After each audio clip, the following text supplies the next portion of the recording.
A very good morning, everybody, and welcome. My name is Adele, and along with my colleague Craig. Good morning, Craig. Good morning, Adele. Good morning, everybody. We are delighted that you've joined us for this morning's masterclass. Now, this session is being created to help you make the most of a very important sector of customers with a look at over 50s travel, courtesy of Silver Travel Advisor. But as always, before we get going, I have a couple of bits of housekeeping for you.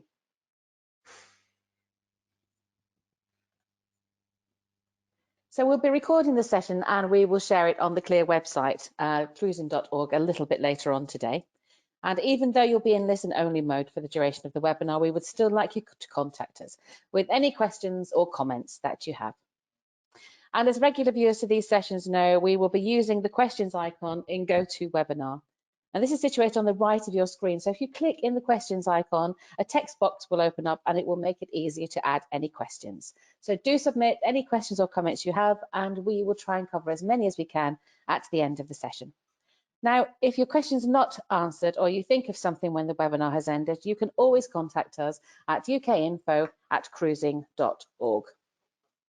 So this morning, we're joined by experts in over 50s travel, and they're helping you to make the most of this very significant area of customers with a look at recent survey findings about the impact of COVID-19 on the attitudes and outlooks of older travellers. So I'd now like to pass over to Gill Haynes, who's Partnership Director at Silver Travel Advisor, who's put together the findings from their recent survey. Good morning. I'm Gill Haynes from Silver Travel Advisor, and welcome to the CLIA Masterclass. Right, well, we're going to be sharing screen, so hold on to your hats. Here we go.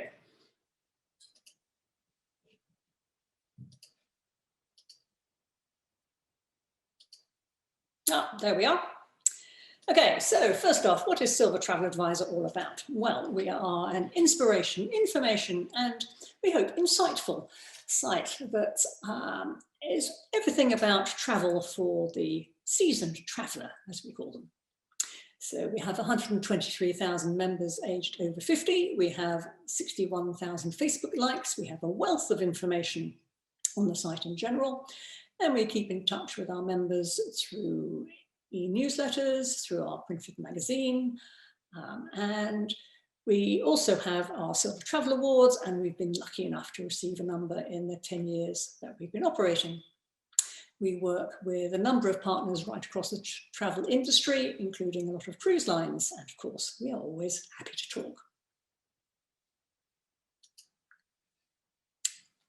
Now, today we are mostly going to be looking at the results of surveys that we undertook at various times through 2020. The first was in May, as we first went into lockdown.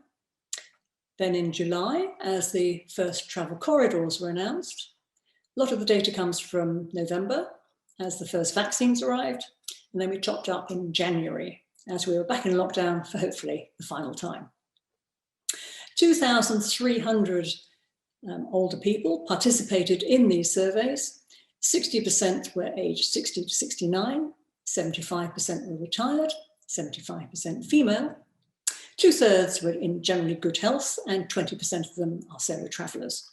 And this really represents the golden bubble of older people who really have the health, wealth, and as we'll see, certainly the drive to actually want to go out and travel the world again. Now, we worked with the Advantage Travel Partnership in January to ask some important questions about the vaccine, and a resounding 95% of people saying they are happy to have the vaccine. In fact, by now they've probably had 1, if not 2 shots of it.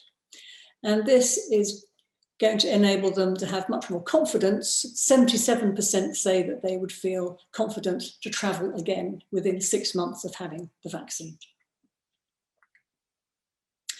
And this manifests itself also in the 66% of people that we can see here who are looking to make the most of the opportunity to travel again.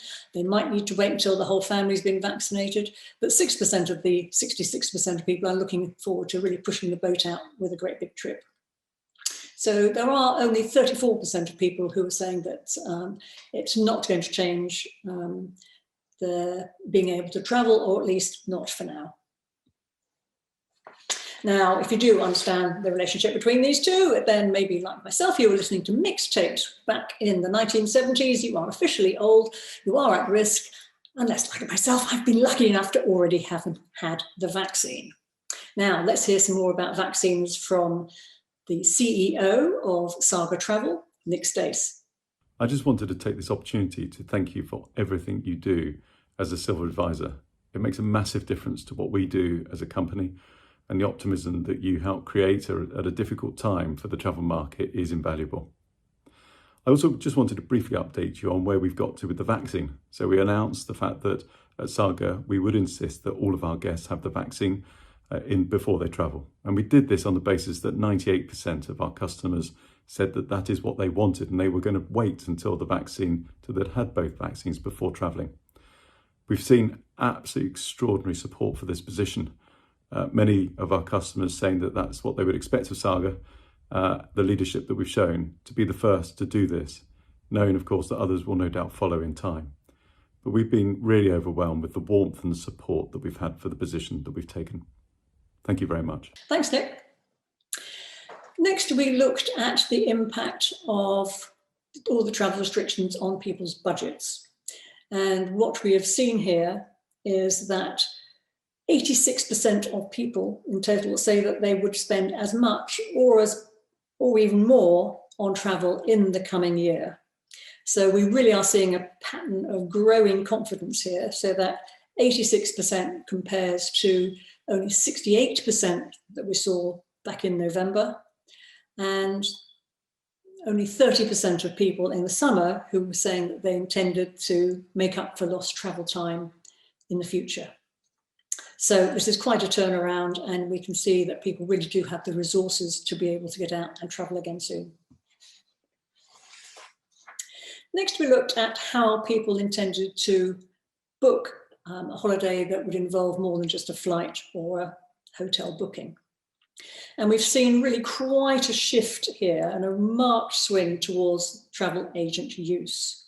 Now, this question did allow for multiple answers, so there might be some overlap between some trips that people would have booked direct and some trips that they would have booked with an agent. But even so, we are seeing that an emphatic 49% are saying that they would book more complicated sort of holidays, including cruises, with an agent, with the preferred method being to visit that agent in person.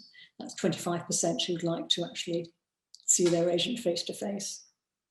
So after 3 lockdowns, maybe we really are seeing that people value being able to transact with somebody in an efficient and pleasurable way face to face. So in comparison, this was a year ago, so January 2020, when only 36% of people were booking with an agent and only 14% were doing it face-to-face.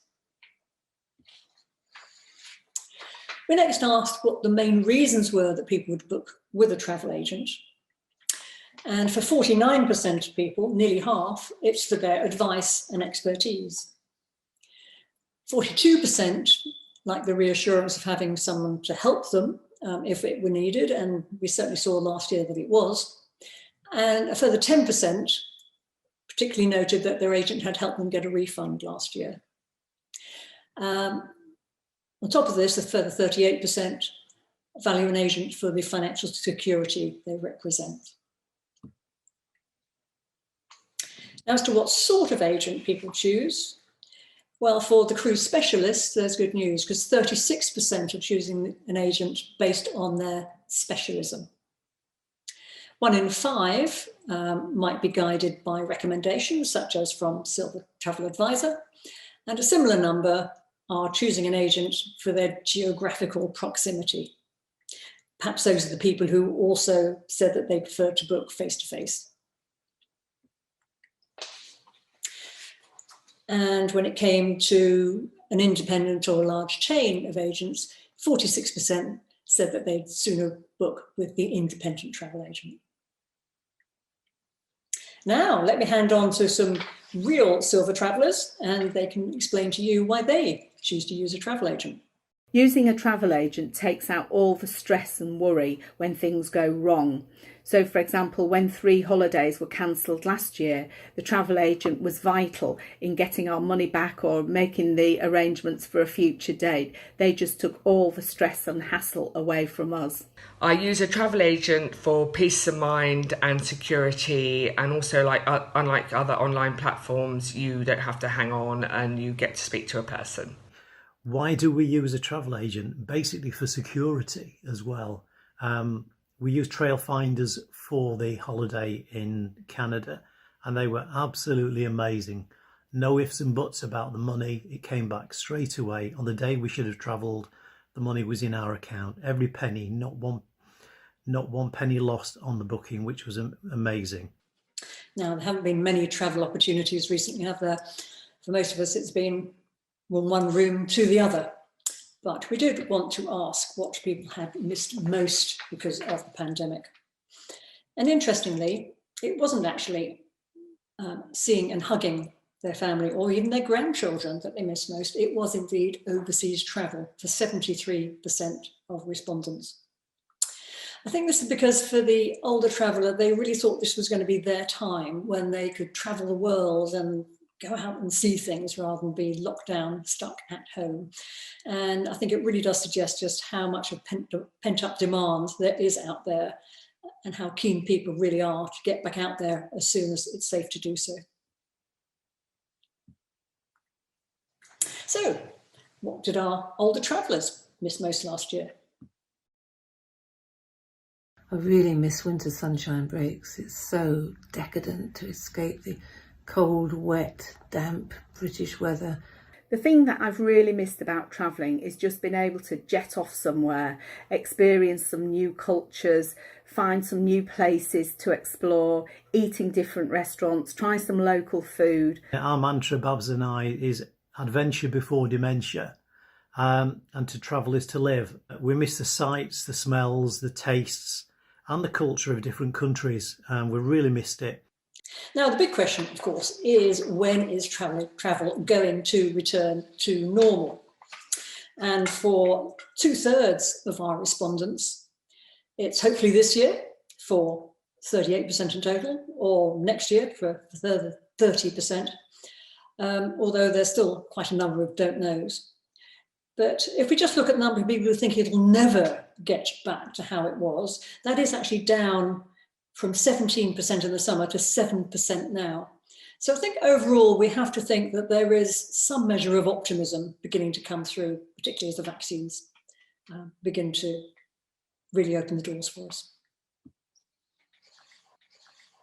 So how do our older travellers feel about travelling again? I've had the first jab, and the next one's at the end of March.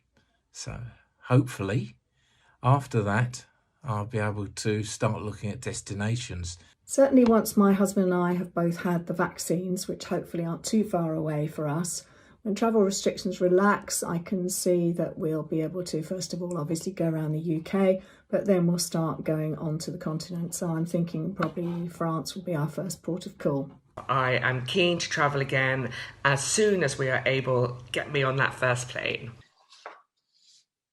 Next, we looked at the holidays people actually managed to have in 2020, and 43% of them had managed to get away. And for 80% of them, it was only to the UK. Most of them were in self-catering properties. They were self-driving. So this really was the safecation. This was people trying to hold onto their bubbles and basically just get as far away as they can, which actually wasn't very far. So what are our older travellers now most looking forward to? Somebody else doing the shopping and cooking. I'm so bored with all that. But above all, travelling with friends and family, because I really believe that shared experiences are the stuff of which precious family memories are made. I'm lucky that I'm surrounded by beautiful Yorkshire countryside, but I've walked my trails so many times over the past year. I'm just so looking forward to exploring somewhere new, setting off with my camera and I just can't wait to get out again and explore.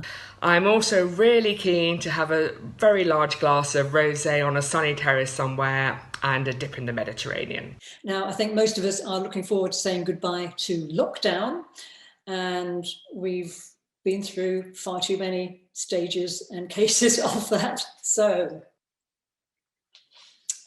looking at the holidays that people have actually booked so far, it's again a move away from self-catering now to hotels or resort stays, although it's interesting to see we've already got 16% of people who had already got something new booked cruise-wise for the next year or so.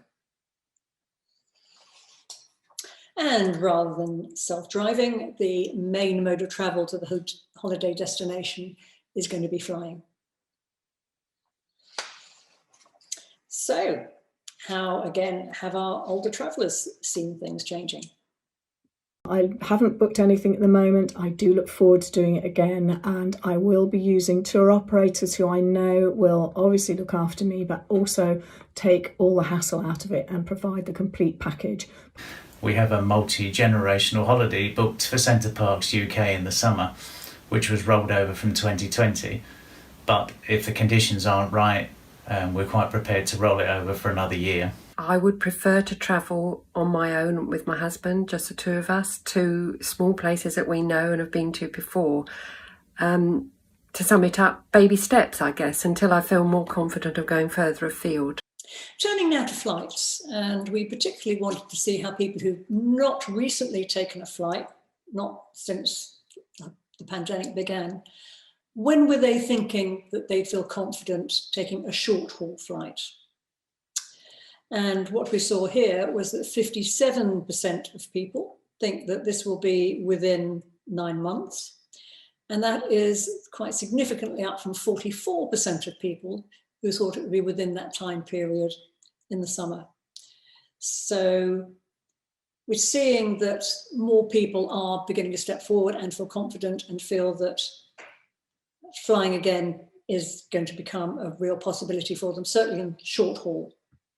We look at long haul. Now what we see here is 52% of people think it's going to take a bit longer. It's going to be between 10 months to 12 months or more than a year before they feel confident about long haul flying again.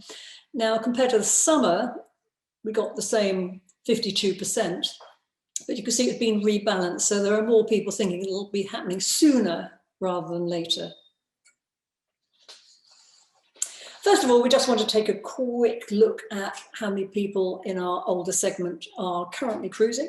So it looks like nearly a third have taken an ocean cruise in the last 10 years, I should say. Many of them have taken more than one cruise, and a massive 92% would like to take another one. This is as reported in January a year ago. So turning to our more recent survey in November, and we were talking here to existing cruisers and asking them when they would feel confident taking an ocean cruise again. Now, cruise passengers are generally known for their loyalty, and they really didn't disappoint us here, because these respondents are keen to get back on the water as soon as it's safe. So in total, 83% of cruisers intend to return. 49% think that they will be back as soon as is safely possible. It might be more than a year, but they're hoping it's less. And a further 34%, that's the purple column, will be returning once they have the vaccine. So that's 83% in total. Now this compares with how things looked in the summer. And we can see already that people who thought it would take more than a year for them to be able to get back on the water has really dropped. So it's in November, it was only 15%, whereas in the summer it was 24%. And again, the importance of the vaccine coming through here. So it's currently in November, 34%, it was back in the summer, only 25%. So people really are putting their trust in the efficacy of the vaccine. They also wanted to look at people who'd never taken an ocean cruise. Now, we know that cruising can be a bit of a Marmite choice. People either love it or they really don't. And here we are indeed seeing that amongst non-cruisers, 45% say that they will not consider one in the future. However, this is substantially down on the 57% of people who say they would not consider one in the summer survey. So again, on the flip side, 55% are saying that they will consider cruising. Most of those people are actually saying that it's really going to be when there is a vaccine available.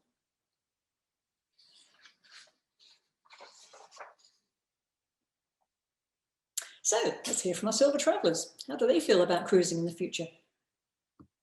We've already got 2 cruises booked for 2022, one to Antarctica and one to Iceland, both places high on our bucket list. Well, I would love to take a cruise again. I came to cruising quite late in life. That when I did cruise with both Fred Olsen and Saga, I was so impressed with the cleanliness on board, and this was before COVID, that I would have no qualms in going again as soon as it's safe to do so. Because at the moment, I don't think I'd be comfortable in such an enclosed space, and also rather unsure about how visits to shore would go ahead. And that's one of the main attractions to me. I'm not sure at the moment how they could be safe, but roll on the vaccinated world and then back to cruising again. Turning now to river cruising.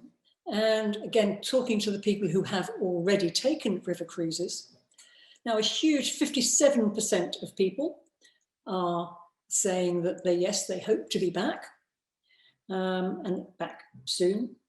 And there's a further 29% of existing cruisers who will come back once they have been vaccinated.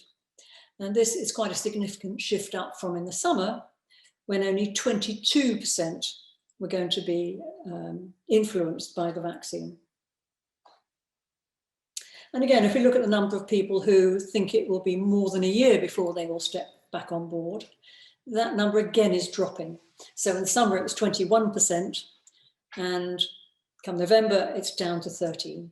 So again, optimism coming through. Now, for the non-cruisers who've never taken a river cruise before, would they consider one in the future? And river cruising does seem to be less divisive than ocean cruising, and only 24% of non-cruisers said that they would not consider one. And that in itself is markedly down than the 34% that we saw in the summer survey. So more than 3/4 will consider a river cruise in the future, and that's the good news.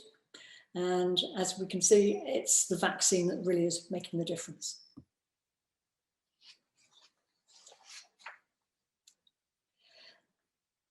Now, one of the key influences on people's return to travel is going to be the availability of suitable insurance.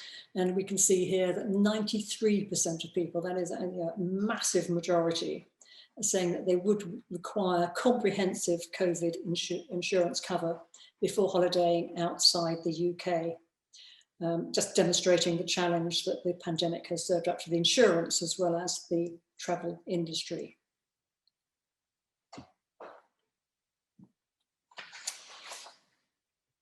Now, we touched earlier on people's budgets, and we wanted to look at how people have been affected by the pandemic in terms of their financial circumstances. And this chart really bears out why the older demographic has for so long been seen as the golden goose of the travel industry. Only 6% of respondents have been hit hard financially by the pandemic, whilst 54% are either better off than they were or broadly unaffected by the economic rigours of last year. Now, this same question was asked in both the spring and the summer surveys, and we had very similar findings. So it does seem that although COVID-19 may impact on people's health in the older sector more severely than amongst their younger counterparts, financially, the older travellers really have been the lucky ones so far.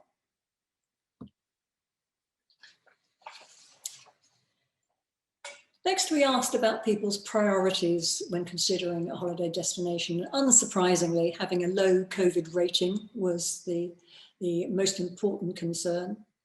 Not quarantining when returning to the UK was equally a consideration. People wanted regular flights just in case there was an outbreak that they felt that they could get out of a danger zone if needed.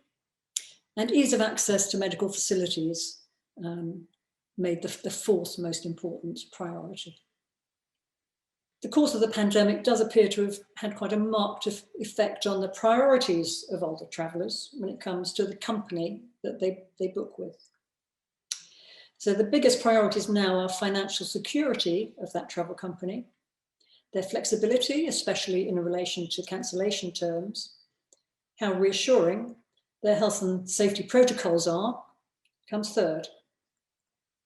Whereas last summer, if we compare, it was a slightly different balance. So it was health and safety first, then flexibility, and then financial security. Price now comes as the next biggest priority, but last summer, that was nearly last.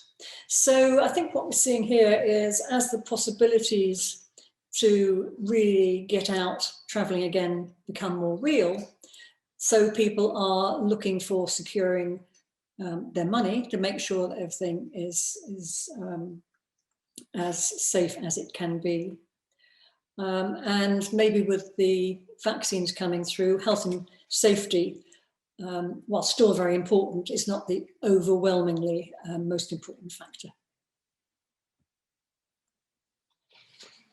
And then generally, how confident are people feeling about travelling again? Well, in total, there are 31% of people who said that they will only travel in the UK now, or they're wary because of recent refund issues, or frankly, they just may not travel again. Those are the ones in the red boxes. But on the positive side, there's 38% of people who already have a holiday booked or feel fairly confident about booking once the FCDO advice has been lifted. And that makes 69% with the 31% of people, which is substantial numbers, who have some concerns and would just like to book with the company that offers most reassurance. So there is a real opportunity here for companies to win back the confidence of people by the way that they now choose to re-engage. Let's hear from our older travellers. What do they think? Providing everyone's had the vaccine, yes, I think I'll be prepared to travel again, on a ship in particular and on an aeroplane. Once I've got the vaccine and once other countries are progressing well with their vaccine programme, I see no reason why I shouldn't be travelling again, just obviously taking all the precautions that we take at home. I think the first time I travel there'll be a slight nervousness, and that's not just necessarily because of COVID. It'll just be such a long time since I've ventured abroad. But I think hopefully any fears will be tinged with so much excitement that they'll soon dissipate. So let's have a look at our key findings. Broadly, as we've heard, the older traveller has not been hit financially by COVID-19, although it has slightly damaged their travel confidence. However, that confidence is beginning to recover, and there have been significant shifts since last summer. Of all the things that people missed last year, and boy, there were many, weren't there? But for this older sector, it is overseas travel overwhelmingly. That is the thing that has left the hole in their lives, and they are going to be looking to repair. Vaccines are seen very much as their way out. 95% of older travellers happy to have it, and for 77% of them, that means that they'll be happy to book again in 6 months and travel within 6 months. So the spend is looking very much unaffected by the pandemic. 80% will spend as much or more. And whilst 2020 was the year of staycation, many are setting their sights further afield if they can. But I think we're also seeing that If the opportunities only lie within places closer to home and very close to home within UK waters, then frankly, there is such pent-up demand to get out there that will still be embraced. And we have seen a marked swing towards the use of travel agents for their experience, their expertise, but also particularly their reassurance and their financial security. Wariness of flying is diminishing, especially for short haul. And when we turn to how cruisers are responding, well, existing cruisers are showing their loyalty as ever and do intend to return. And the vaccine will make a significant difference here. And only 17% of existing ocean cruisers won't return. Returning to river cruising, it's even more of a positive story. 86% intend to return, with 29% influenced by the role of the vaccine. And it's only 14% of existing river cruisers who won't be coming back. But what is particularly encouraging is the non-cruiser statistics. So we've got 76% of non-cruisers who would be very happy to consider a river cruise in the future. And when it comes to which companies people are choosing, financial security, flexible cancellation arrangements, and good COVID protocols are the key influences in the choice of the company. And finally, it's going to be a sticky point, but 93% will not go abroad unless they have full COVID-19 cover in their travel insurance. And hopefully this is something that the industry can embrace. And with that, our older sector can start looking forwards, upwards and outwards, and is very much looking forward to traveling the world with you again. Here's to that. All the best.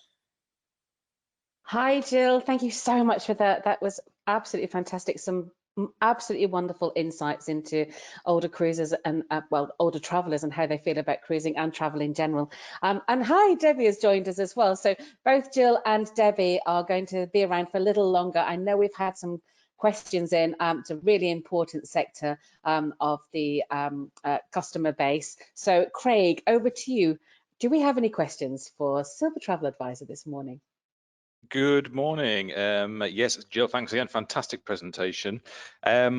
Jonathan is asking, concerning the percentage number about, the percentage of people who would say they would use a travel agent. He said that the percentage who said they wouldn't use a travel agent, did they give any reason, or did they give why they wouldn't use a travel agent, or why do you think possibly? I think broadly it's if it's a less complicated proposition as a holiday, or perhaps it's a company they used before and they have particular trust in it. But I think the more complex things get, where as soon as people don't have that sort of sense of security and safety, which is what older people really want more than anything, that's when I think a travel agent really proves their value and their worth, and it provides the reassurance, which is the key word I think we take away from today, that older person's investment in their next trip is going to be a good one for them. Fantastic, thank you. Question in from Andy. Does customer behaviour change between the 50s to 60s and say compared with the 60s to 70s or older? Yes, I think realistically, if we just sort of if we throw it back a few decades, what people did in their 20s is different what they did in their 30s and what they're doing in their 40s. So I think there is a golden time really between the sort of 50s and say 75, when if provided people's households, they have a very outward looking, and sort of want to go and cram in the experiences, sort of new attitude to life. Inevitably, as health might become more of a challenge, then some of the horizons do have to shrink. And obviously, as people get into their 80s, then it becomes a little harder still. But I think those are the only limitations. I think it's that attitudes really don't change as fast, unfortunately, as people's health does. And I think lots of people have still got the curiosity about the world, frankly, all the way through their lives. It's a question of what physically they're capable of. Of course. Just to add to that, actually, I think the vaccine is really changing the mindsets and attitudes of older people. And I just want to give a little anecdote. This weekend, I was walking down a country path and two older people, I would put them probably sort of late 60s, early 70s, came towards us. And, you know, we did the usual thing, which is where, you know, one person steps forward and the other one steps back, and we move to the far outside but parts of the path so everybody can pass each other safely.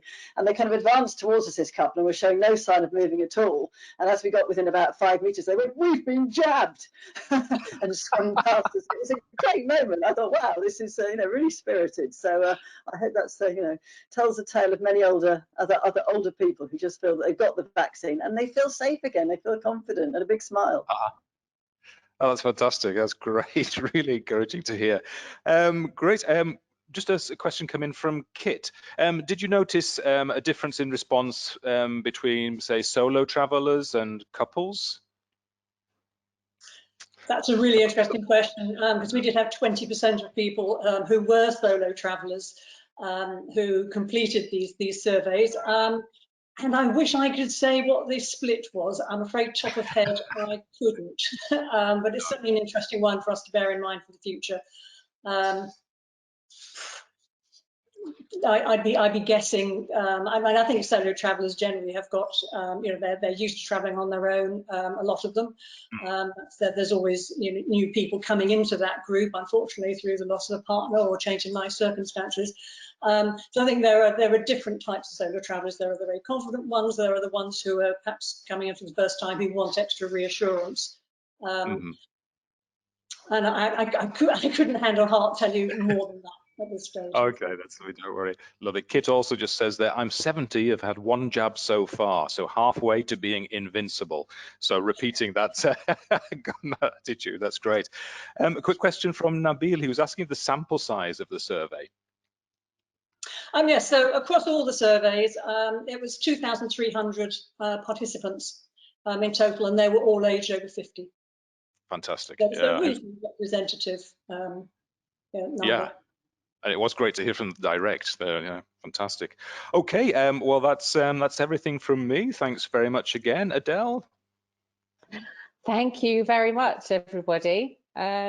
Thank you to Jill and thank you to Debbie. Some really interesting findings there. And one of my favourite things that I picked out as well, just 73% of people wanted to travel overseas more than wanting to see their family. Absolutely love that idea.